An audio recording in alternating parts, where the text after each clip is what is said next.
তামাক চাষে তারা ইউজুয়ালি বলে থাকে যে এটা করলে তাদের অনেক লাভ হয়, কিন্তু তারা বোঝে না যে আগামী 7-8 বছর পরে এই জমিটা উর্বরতা শক্তি হারিয়ে ফেলে, সেখানে কিন্তু আর অন্য কোনো সবজি বা অন্য কোনো ফসল আর ফলানো যায় না।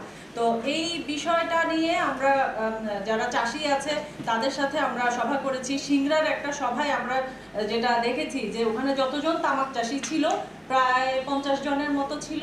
সেই তামাক চাষিদের দেখেই, চেহারা দেখেই বোঝা যায় যে তাদের ফিজিক্যাল কন্ডিশনটা কেমন।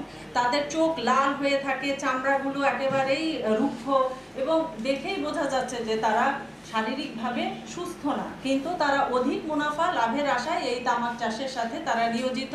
তাদের পরিবারবর্গ যারা আছে তারাও কিন্তু পরোক্ষভাবে এই তামাক চাষের সাইড ইফেক্টে তারা ভোগে।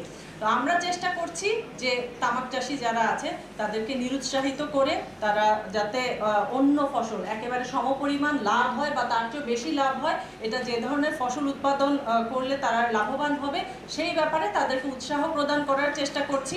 তাদেরকে বিকল্প হিসেবে কিছু কিছু জায়গায় আমরা ফসলের বীজও দিয়েছি।